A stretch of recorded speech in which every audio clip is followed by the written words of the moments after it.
নমস্কাৰ, মই ৰাতুল। আজি আমি আলোচনা কৰিম পৰিৱেশ অধ্যয়নৰ কেইটামান অতি গুৰুত্বপূৰ্ণ প্ৰশ্নৰ উত্তৰ। যিহেতু পৰীক্ষালৈ বেছি দিন আৰু নাই আৰু 2-3 দিনৰ ভিতৰত হয়তো সকলোৰে এডমিটসমূহ আহিব, গতিকে আমি পলম নকৰি ভিডিঅ'টো আৰম্ভ কৰোঁ ব'লক।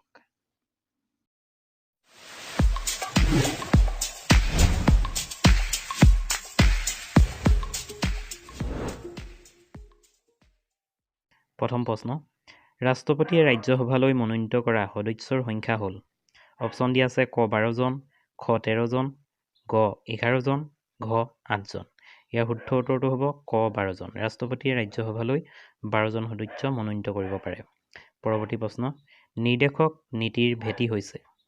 অপশ্যন দিয়া আছে ক পুঁজিবাদ, খ সমাজবাদ, গ সাম্যবাদ, ঘ ব্যক্তিবাদ।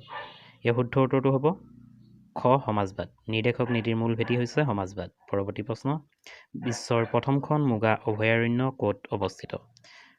অপশ্যন দিয়া আছে নেপাল, খ দিয়া আছে চীন, গ দিয়া আছে অসম, ঘ দিয়া আছে মেঘালয়। ইয়াৰ শুদ্ধ উত্তৰটো হ'ব গ অসম। বিশ্বৰ প্ৰথমখন মুগা অভয়াৰণ্য অসমত অৱস্থিত। পৰৱৰ্তী প্ৰশ্ন, অসমৰ মুগা অভয়াৰণ্যখনৰ নাম কি? অপশ্যন দিয়া আছে ক বেনাৰঘাটা, খ মুগা অভয়াৰণ্য, গ ৰাংগিঝোৰা অভয়াৰণ্য, ঘ মহামায়া। ইয়াৰ শুদ্ধ উত্তৰটো হ'ব গ ৰাংগিঝোৰা। অসমৰ মুগা অভয়াৰণ্যখনৰ নাম হৈছে ৰাংগিঝোৰা। পৰৱৰ্তী প্ৰশ্ন, চিপকো আন্দোলন কিহৰ সৈতে জড়িত?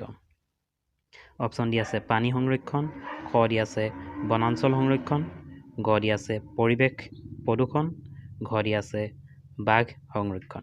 ইয়াৰ শুদ্ধ উত্তৰটো হ'ব খ বনাঞ্চল সংৰক্ষণ। চিপকো আন্দোলন বনাঞ্চল সংৰক্ষণৰ সৈতে জড়িত। পৰৱৰ্তী প্ৰশ্ন, ভাৰতীয় সংবিধানৰ মৌলিক অধিকাৰৰ ধাৰণাটো কোনখন দেশৰ পৰা লোৱা হৈছে?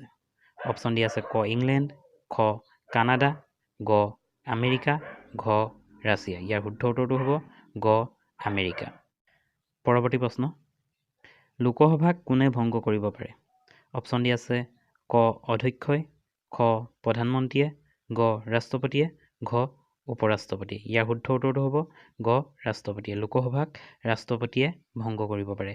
ইয়াত লোকসভাটো ভুল হৈ আছে, লোকসভক হৈ আছে। পৰৱৰ্তী প্ৰশ্ন, চিপকো আন্দোলনৰ প্ৰথম শ্বহীদ কোন?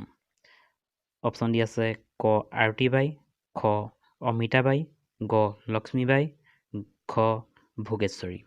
ইয়াৰ শুদ্ধ উত্তৰটো হ'ব খ অমিতাবাই। চিপকো আন্দোলনৰ প্ৰথম শ্বহীদ অমিতাবাই। পৰৱৰ্তী প্ৰশ্ন, ডপচি ৰোগৰ কাৰণ হ'ল।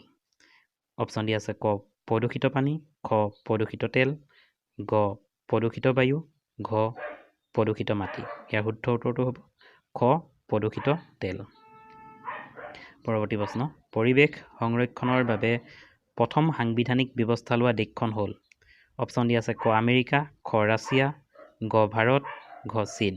ইয়াৰ শুদ্ধ উত্তৰটো হ'ব গ ভাৰত।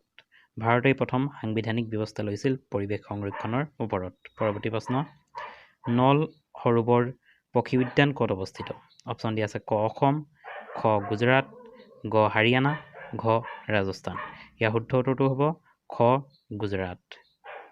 পৰৱৰ্তী প্ৰশ্ন, মণিপুৰত থকা এখন ৰাষ্ট্ৰীয় উদ্যান হ'ল। অপশ্যন দিয়া আছে ক নামদফা, খ কেইবুল লামজাও, গ বেনাৰঘাটা, ঘ পাভৈ।